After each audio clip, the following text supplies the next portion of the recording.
Knowledge Park, the creative school for quality and innovative education. Emba Constructions, all types of buildings, house, shop. Carewell Consultant, all types of online work. Hotel N Raj Family Restaurant, veg and non-veg. Shalimar Hotel, veg and non-veg and special sweet. नमस्कार, मैं वर्षाली, आप देख रहे हैं BK news. BK news में आपका स्वागत है। ಬಿಸ್ಮಿಲ್ಲಾಹಿರ್ರಹಮಾನಿರ್ರಹೀಮ್। ದೇವರು ನಿಮ್ಮೆಲ್ಲರ ಮೇಲೆ ಅವನ ಕರುಣೆ ಮತ್ತು ಪ್ರೀತಿ ಯಾವತ್ತೂ ಇರಲಿ ಅಂತ ಶುಭ ಹಾರೈಸಿ, ಆಪ್ ಸಬ್ಕೋ ಮೇರಾ ಅದಾಬ್, ನಿಮ್ಮೆಲ್ಲರಿಗೂ ನನ್ನ ಶರಣಾರ್ಥಿಗಳು। ಪವಿತ್ರ ಕುರಾನ್ ಪ್ರವಚನಕಾರರಾಗಿ ನಮ್ಮ ಮಧ್ಯೆ ಜನಾಬ್ ಮೊಹಮ್ಮದ್ ಕುನ್ನಿ ಅವರು ಏನು ಕಳೆದ 2 ದಿವಸದಿಂದ, ಇದು 3ನೇ ದಿವಸ ಇದೆ, ಅವರು ನಮ್ಮ ಬಸವ ಕಲ್ಯಾಣಕ್ಕೆ 3 ದಿವಸ ಸಮಯವನ್ನು ಕೊಟ್ಟು ನಿಮ್ಮೆಲ್ಲರಿಗೂ ನಮ್ಮೆಲ್ಲರಿಗೂ आप सबको हमारे को सारे भाइयों को बहनों को बहुत अच्छा तरीके से कुरान के बारे में आप समझाया है। और सबसे बड़ी बात मैं 2 दिन से सुना, आज मैं भी सुनने वाला हूँ, आप भी सुनने के लिए आए। उन्होंने कभी रिलीजन के बारे में बात नहीं करे। उनके प्रवचन में इंसानियत के रास्ते पर चलने का उन्होंने हमको हिदायत दिया सर। और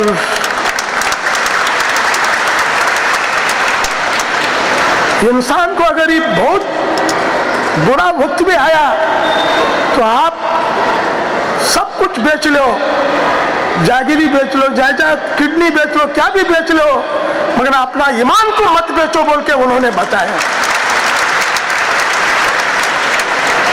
इस्लाम ईमान और इंसानियत के पाया पर खड़ा हुआ है। जो इंसान एक अल्लाह को मानता है, 5 वक्त नमाज गिरता है, रमजान में रोजा रहता है, अपनी कमाई में ज़कात देता है और माली हालत अच्छी रही तो हज को जाता है, वही सही मुसलमान हो सकता है, वही सही इस्लाम के कुरान के रास्ते पर चलने वाला होता है। दुनिया में अपना औलाद को बहुत प्यार करते हैं, अपने बच्चों को प्यार करते हैं, अपने बीवी को प्यार करते हैं, मगर अपने माँ को प्यार करने वाला, बाप को प्यार करने वाला सही मुसलमान हो सकता, सही कुरान पे चलने वाला। वही बातें उन्होंने बताया। जो इंसान अपना माँ बाप का इज्जत नहीं कर सकता, वो दुनिया में उसको कहीं इज्जत नहीं मिलता। और बहुत सारे बातें 2 दिन में उन्होंने बताया। और हमारी तुम्हारी उतनी ताकत नहीं है, उन्होंने बहुत सारे बातें बताए। खुदा बनाते वक्त बौली बनाया, नाला बनाया, नदी बनाया, ये कभी सूखे, कभी यह होने के बाद देखा ये कभी सूखता, कभी ज़्यादा पानी आए तो यह होता, तो ये नहीं सूखना बोल के समंदर बनाया साहब, समंदर भी बनाया। इस्लाम एक समंदर है, इस्लाम एक समंदर है। इस्लाम में जितना चीज़ पसते हैं दूसरे जगह वो नहीं पसते।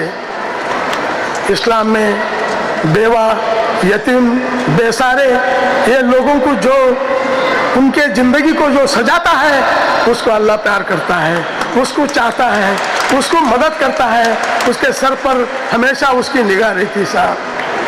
मेरा एक ही रिक्वेस्ट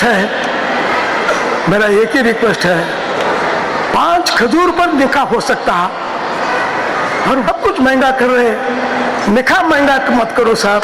मैं पुलिस साहब से मैं रिक्वेस्ट करता हूँ कि निकाह महंगा करने से सारे बीमारी का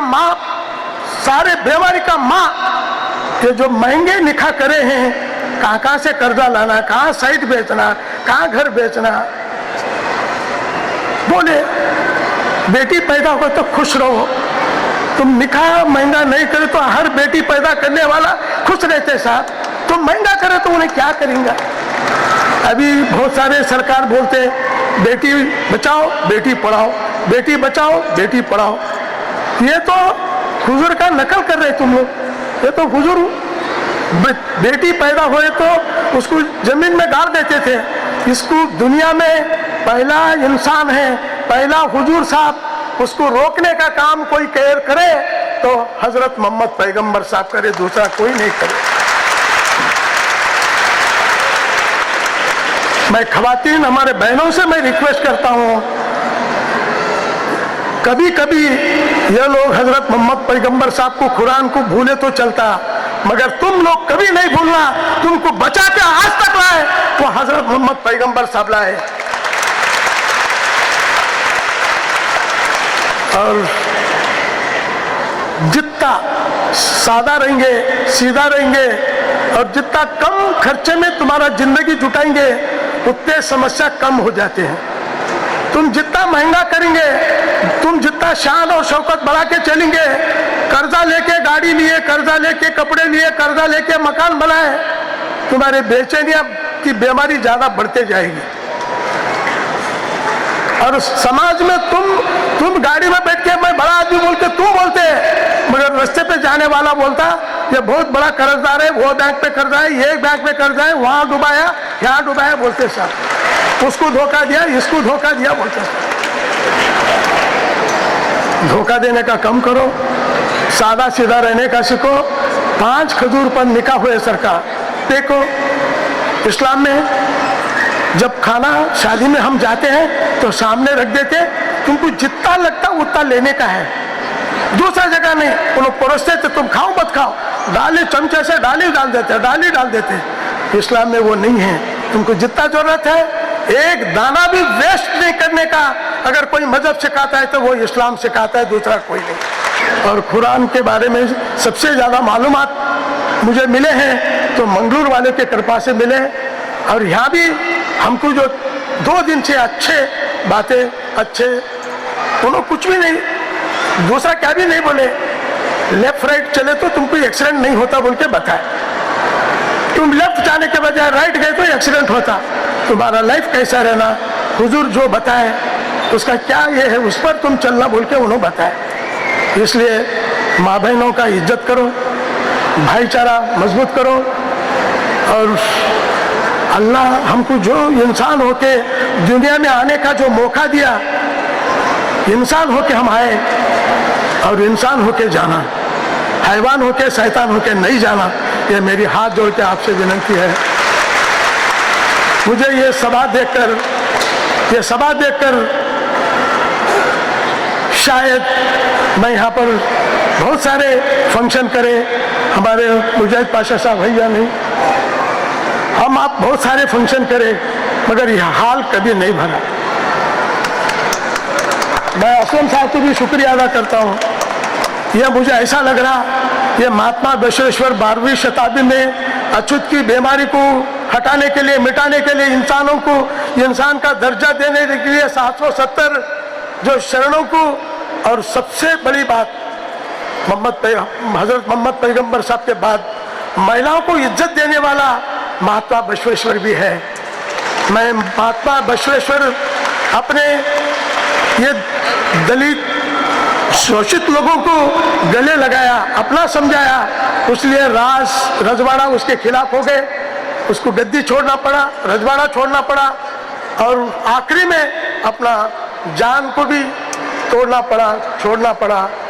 तो ऐसे क्रांति हुए सो बसवा कल्याण को महात्मा बसवेश्वर के क्रांति और इंसानियत का जो ये उठाया, इज्जत देने का काम किया, अछूत की बीमारी को कम करने का, इस बसवेश्वर के कर्म भूमि पे, इस पावन भूमि पे हमारे मंगलूर से तकरीबन यहाँ से 1000 किलोमीटर दूर है, मोहम्मद कुन्नी साहब यहाँ पर आके ये जो अनुभव, उस 12वां शताब्दी का अनुभव मंडप से भी, जब जो अनुभव मंडप था उसी तरह आपके बातें सुनते तो क्या अल्लम प्रभु बोल रहे, क्या बसवेश्वर बोल रहे, क्या अक्कमा देवी बोल रहे, ऐसा मुझे महसूस हो रहा साहब। इसलिए मैं एक यहाँ का शासक होने के नाते से मैं आपको रिक्वेस्ट करता हूँ, हर साल आप 365 दिन में 363 दिन कहीं भी जाओ साहब, और 3 दिन हमारे लिए विश्व कल्याण के लिए, गंगा जमुना तहजीब को मजबूत करने के लिए, हर मजहब के लोग भाई भाई बन के रहने के लिए आपका प्रवचन जो फायदा हुआ है, उसलिए मैं एक प्रधानमंत्री बोले तो भी इतना खुश नहीं होता था, एक राष्ट्रपति बोले तो खुश नहीं होता था, एक बड़े आलिम बोले तो भी मैं खुश नहीं होता था। एक आप देखने को हुजूर की जिंदगी से तुम्हारी जुड़ी हुई है, जो सादगी है, सिंपल है, और आपके विचार जो है, आपकी सोच जो है, वो अल्लाह को प्यारा है, हमको भी प्यारा है। मैं पूरे खवातीन, पूरे भाइयों से इनका सुनने के बाद आगे चल के निकाह बहुत सस्ता कर देना, और जिस रास्ते पे चले वही रास्ते पे चलते चलते आखिरी दम लूंगा। जय हिंद, जय भारत।